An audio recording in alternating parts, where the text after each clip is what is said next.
What's going on, you guys? This is your boy Scotty by Nature TV, and I'm Mr. Chalaki, young, fresh, and new.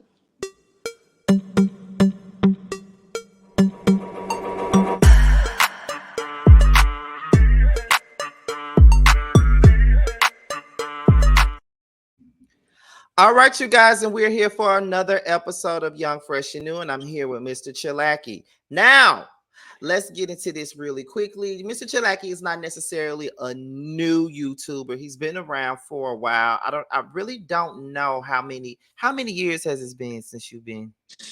Um, like 2014, 2015, something like that.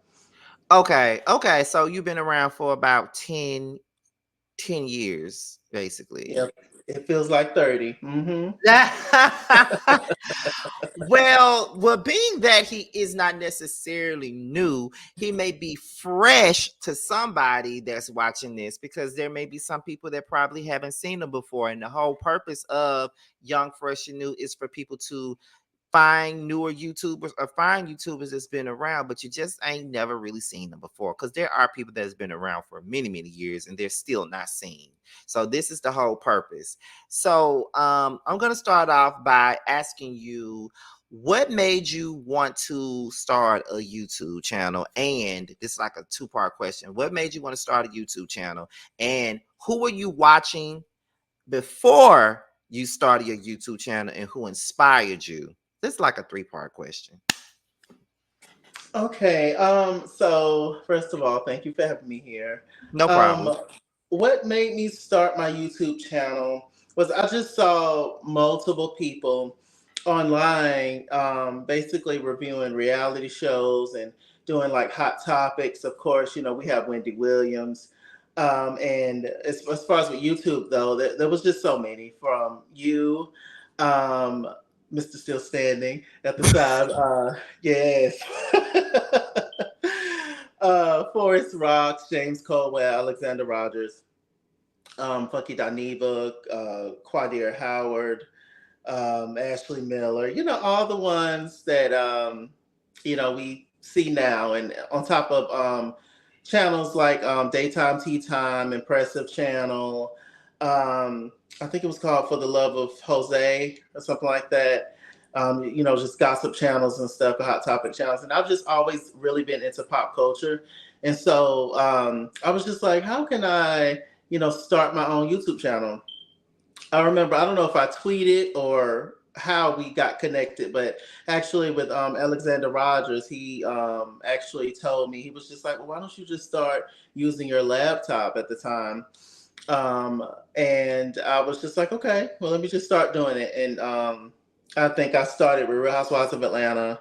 God, it was probably season maybe 8, 7, 8, I don't know, something like that. But I remember, and it just kind of kicked off from there, and I've just been enjoying it ever since.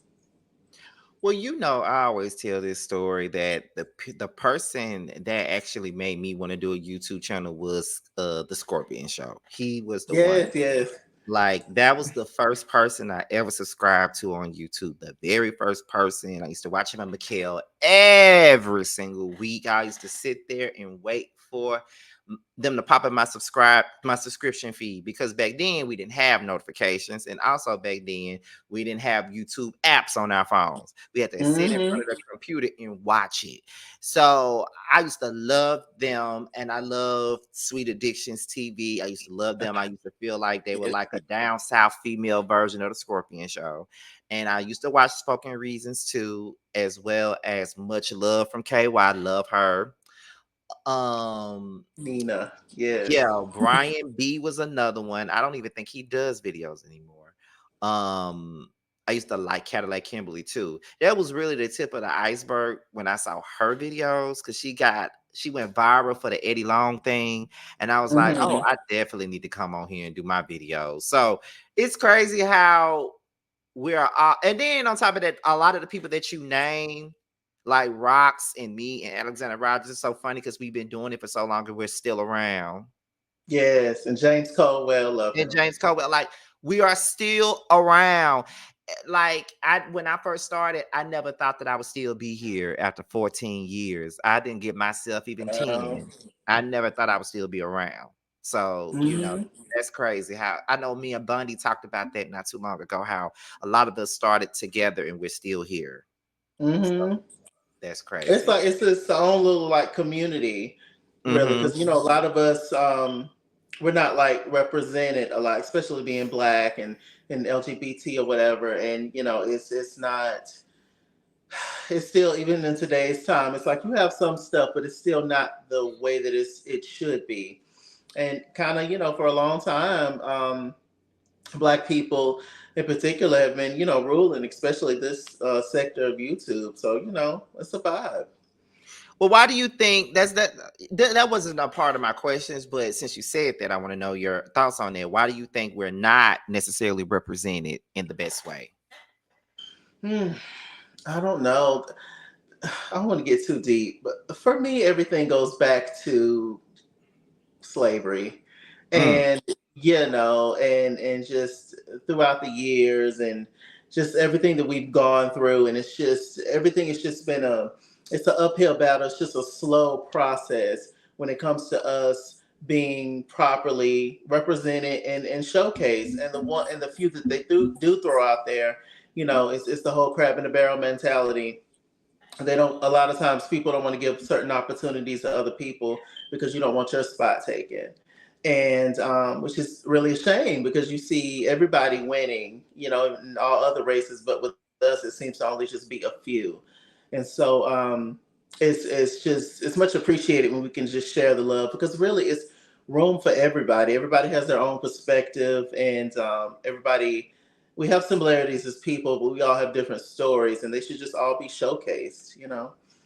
I agree with that, and that's why I do the things that I do as far as the panels or segments like this or the other segment that I've been filming in the midst of this, Who's Wrong. I try to work with different people all the time. Hmm. And I prefer to work with YouTubers that are, I don't like to call them smaller YouTubers, but YouTubers that are not huge. I like to work with them the most. Yeah. Um, because I've been there, and it is one of those things because I do know that when we were coming up, I know that when it was me, because it was a few of us at one point, but now it's a lot of us doing the same thing. It used to be just a few. We could name them all. It was just a few. I remember when I was it's because it's kind of like a graduating class in a sense. Like we were like the 2010 through 2015, 2016 type of crowd. And Hmm. then another batch of YouTubers came in towards the end of the 2010s, like around 2018. There were new people coming up, but when we started in like the early 2010s. It was just me, it was Bundy, it was Rox, it was Ashley, it was James, it was the Scorpion Show, it was the Sweet Addictions TV, it was Much Love. Hmm. It was just us, and it was a few of us. I even despite everything that has happened, I would also say King of Reeds too. He was Yeah. also in that batch of people as well. And what we did when we were starting off, we would always shout each other out all the time, send subscribers to one another. Nowadays, people don't like to do that.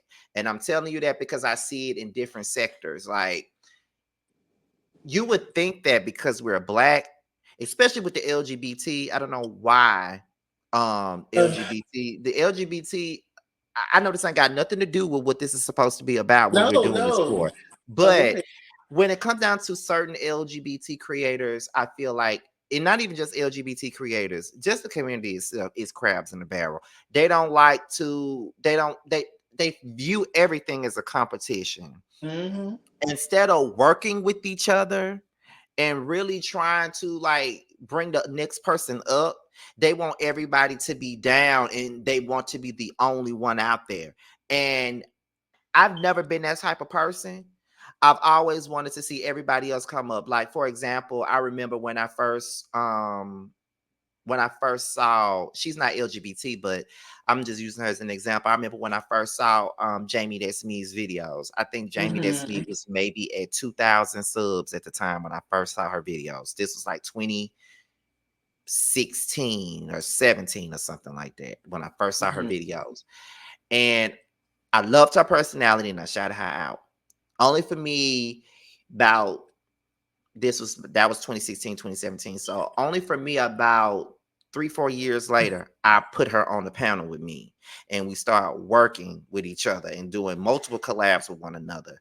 And shit, I work with her, and she surpassed me in subs. But that never bothered me though, because that was the whole point. That was the whole point of Right. me working with her and doing a panel with her and some of the other, because most of the people that was on the panel with me, they were smaller YouTubers at the time. I hate using that term, but up and coming YouTubers. They were Mm-hmm. that's what they were. The only people that were bigger than all of us was Bundy and Alex. They had more subs than all of us up there. So I've never been that person to just want to be the only one. Like, I like to work with different people, big or small, however you want to put it, and just see what we can do. But some people just want to be the number one, want to be number one, number one, number one, number one, number one this, number one that.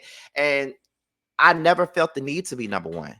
I always felt Right. like, long as I continue to do what I'm doing and I'm still able to be here and still have the life in my channel to still go on and be successful and be able to get certain opportunities, that's all that matters to me. I don't have to have a title. Yes. And it's just like, and once you've done your job and you've inspired people and you've reached a certain level, like once you're just at the top and number one, I was just like, okay, well, what can you do now? Come down? Like, it's like you're at the top, and it's just like, nobody is number one all the time. And it's just, and that's okay. That doesn't make you less than, it doesn't make you anything. It's just life moving on. And I don't know, but we're not going to talk about Nicki Minaj. You know what? When I was saying people want to be number one and the only one, she was the person I thought about. Ain't that crazy? She wants to be. Yeah, this ain't even that type. Yeah. Anyway, Yeah. so um, what would you say were your challenges and your struggles with being a YouTuber? I think consistency. I had went to for a couple of years. I took time off. I had went to college, so my videos wasn't as consistent. I would say consistency, and it's once you've been doing this a couple of years, it's really difficult to continue to stay inspired by things because especially in particular reality television, it's very Mm-hmm. much like as the years go by, we've learned certain things. We know how things work, like behind the scenes. Some people even know certain people who work on shows, and you get inside tea. And with social media, you learn so much about the show before it even premieres. So it's just like, well, Mm-hmm. what is the point in even watching it? Because I already kind of know how things are going to pan out, but then you just stay with it because you've dedicated so much time to watching it and stuff. And so it's just a combination of consistency and like being knowledgeable about certain things now. And so it kind of like that push sometimes. And then of course life is happening constantly. There's always something with family or work or whatever. So I think that that's probably been my biggest challenge, I would say. And I'm still like learning stuff to this day, as far as like with editing, as far as like with all that, because I'm just one of those people. I get on the camera, I talk, I upload, and praise the Lord and hope for the best. And so, I'm learning a lot of stuff, as far as like with editing and just trying to get it for myself so that I won't have to, ask, certain people and stuff. But it's been a challenge. It really has. Well, my response to that is, I can tell you that for the first 10 years, well, not 10, the first 9 years of me being on here, consistency was an issue. Hmm. Um, I had the thing of allowing my job and allowing life to come between what I'm doing here. And it's easy to do that. Like when you got a Hmm. job that demands a lot of your attention, and when you get home, you be tired. You don't really feel like being bothered with no camera and no editing and shit like that. You just want to go home and go to bed, lay down, do whatever. Or I'm going through some. I'm dealing with a no good ass man. Hmm. I'm having family issues. Somebody passed away. It's always something that's going on in your life that'll Yeah. interrupt your creativity. But once I started to push myself, um, it worked out. And I get people, there's a lot of YouTubers that reach out to me all the time. They'd be like, Scotty, how are you able to put out shit every damn day the way you do? Hmm. And the only answer that I got is, well, I'm not gonna recommend you do it because everybody ain't able to do that every day like I do. Everybody ain't able to do that. And I'm not saying that it's easy because it ain't. Like I'm doing this straight from getting off of work. Like I got home from work about 30 minutes before I made this link and sent it to you. Like Mm. I just got home. I laid in the bed for like 30 minutes, trying to look up shit for a live to do later. Still Yeah. working, and still do because sometimes I literally just started bringing my laptop to work with me. When I'm on my lunch break, I pull out my laptop and look for things to talk about on the neighborhood talk, make my graphic for the rest of the day. Then when I get home, I don't have to do too much. I can just get on here and do like it's Right. you It's know, I finding the time. Yeah. yeah, Like. finding the time to do it. So, and I always tell people like create a schedule that works for you. I'm not saying that you need to do shit 7 days out the week like I do, but do something where you could do it Monday, Wednesday, and Friday. Your Hmm. people like something that they can stick to. And if you can add one more day to it, a bonus day, that is cool. But do it to what you can do it with. We may see people do shit every damn day, and we be like, oh, I need to chase after what they're doing. I need to chase after what they're doing. Just focus on what you can do.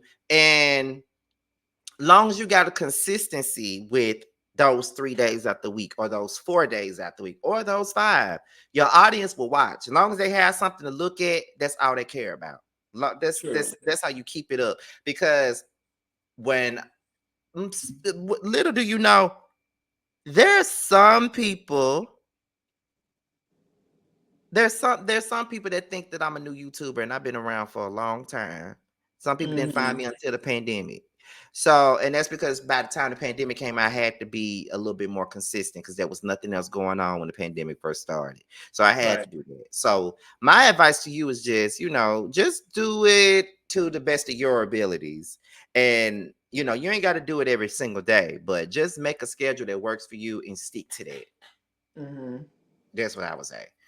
Very true. Um, So when it comes down to your channel, and if somebody tune in, like there may be somebody that's watching this and they're seeing you for the very first time. When they tune into your channel after watching this, what exactly do you want them to take from watching you? Um, I want people to take from watching me is that I'm a fun-loving guy. I enjoy pop culture. I enjoy hot topics.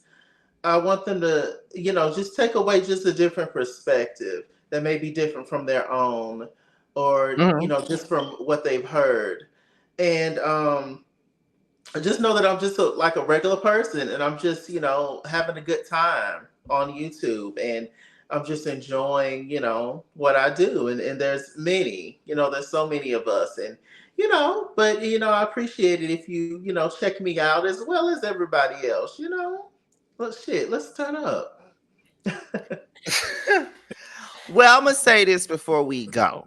At the end of all of these, I always give some sound advice, if you don't mind. Go ahead. Okay, so like we already pretty much established, you've been around for quite some time, and um there's really nothing wrong with that. There's sometimes you can take it from me. It took me 10 years before I was able to do anything. Okay. Mhm. 10 fucking years before I was able to be, because like I told Bundy that Bundy hated when I say it. But I told Bundy, I said when we was starting off, there was like, you know how you have like, say for instance, like you got female rap, right? And you got a Mhm. couple of the hottest female rappers that's out right now. Like you have in the forefront, let's just say that. Like you got Nicki in the forefront, you got Megan in the forefront, you got Cardi B in the forefront. I would say you have Glorilla now in the forefront. And I would Mhm. say that Lotto is in the forefront. So I Mhm. told them, so I told Bundy, I said, back in the day when we were starting off, it was you in the forefront, it was Rocks in the forefront, it was Ashley in the forefront, it was the Scorpion Show in the forefront. Um, who else could I think about from back then that was in the forefront? I even say James was in the forefront because they all had more Mhm. subs than me. All y'all was in the forefront, but I played the back. I was in the back. That like people knew me, people watched me, but I was in the back. And I said, Right. Mhm. right, but now I'm in the front with the rest of y'all. Now when people talk about, black YouTube reality TV recaps, when I see people name them now, in the comments, they always say, "Oh, I love Bundy, Scotty, Rocks, Ashley." I'm being named with these people now. These were the same Mhm. people that's been at the forefront, but there was a time where I would not be amongst those that would be named. Now I am, and I was like, you know what I'm saying? Now I'm in the forefront with you guys, and then Bundy was like, "Don't say that." Blah blah. She hated when I say that because they feel like I be down to myself a lot. But I felt like it was the truth though, because when you thought about it, those were the names you heard, but you didn't hear me. Mhm. But now I'm at the front now. Now you hear me. So Or go ahead. I'm sorry. I was like, or you like, let's say you're doing a live or something, and you're on somebody's live, and let's say you start commenting, and then you'll hear people be like, "Oh, hey, oh, I watch you all the time." It'd be like stuff like that. You'd be Yeah. like, "Oh, I didn't know, whatever." But go ahead. Yeah. Continue. But like I always tell people, continue to do your YouTube. Long as you love to do it, continue to do it long as you love to do it. And not to mention, continue to be consistent. Create something, create a schedule that works for you, and never give up if this is something that you really love, Hmm. because you never know when you're going to get your big break. Some big breaks happen faster for some, and then there's some breaks that happens a little bit slower for others. I am a prime example of that. Don't give up on yourself, and don't be a numbers whore either, because when you run and chase after numbers and you see your colleagues make, they doing this every video, they doing that sometimes can make you crazy and make you, Discouraged. think, yeah, make you feel, less than, because I know I used to do that. I'll give you a prime example. When I was coming up, I see Ashley and I'm like, what is she doing to get these numbers? Like, why am I doing something wrong? Or Bundy, what am I doing Right. something wrong? Or Rocks, am I doing something wrong? So I'll be wondering, what am I doing? But you can't focus on what the next person is doing. You gotta do what's you gotta figure out what's gonna work for you, Hmm. and you got to do it to the best of your abilities. And once you get the hang of it, your numbers will come. Just Yes. don't, just do it for you, and don't do it for the numbers. Because this is my second time doing this segment, and I can honestly say that this segment does not get me the numbers as a panel would. Like, Hmm. these don't get a lot of numbers, but I don't care about that, because that ain't what I'm doing it for. I'm doing it Right. for a whole nother purpose. Somebody out of those little people that's watching is gonna see this, and they gonna go to somebody's channel. That's what this is about. I don't care about no numbers. Right. Right. So, and also I'm also at that point where, I know exactly what my subscribers want. They want the gossip, they want the reality TV. That's cool. I don't really give a fuck about half the stuff that be going on in the blogs, but I do it because that's what they want. But at the same Hmm. time, I want to do things that I want to do. I love Right. music. I love music. So I want to do the impressive route and do some music content. And that's exactly what I'm about to do. And I don't care what it does. I don't care how the numbers look. I'm gonna keep doing it because that's something I'm passionate about. That's So right. so while you do stuff that you like or that your audience want to see, also do things that you want to do. Hmm. Take out that time to do it. Absolutely. Well, Yeah. Go ahead. I'm sorry. No, you're fine. I was just gonna say I think that's the best. You know, I guess as far as like career wise and just the journey and you know what you want to do, that is the best thing to do it not for numbers or not for money or whatever, because then you never feel like you're going to work. It's just you're just having fun, you know. And I think that's the but my dream, honestly, one of my dreams is to be like a red carpet correspondent. Hmm. I would love to do that, and you know, just like have a talk show and the whole 9 yards. Like that's totally in my like little realm of things to do, as well as like acting and stuff. So you know, but I'll get there. I'll get there. I'm gonna keep going and keep doing my thing for sure. As you should. Like stranger things have happened. I wanted to interview Candy Bird so bad, and I did Yes. it. So Hmm. if I can do it, you can. You know what I'm saying? But thank you so much. I appreciate you coming on here. Okay. I know I asked you to do this months ago, and we finally doing Yes. We got it. here. Right. But we will but I thank you guys for tuning in. I appreciate you guys. Make sure you guys subscribe to make sure you guys check him out and subscribe to Mr. Chalaki. I will have his link at the bottom of the video. And that's about it. So we'll see you guys another time. Bye, you guys.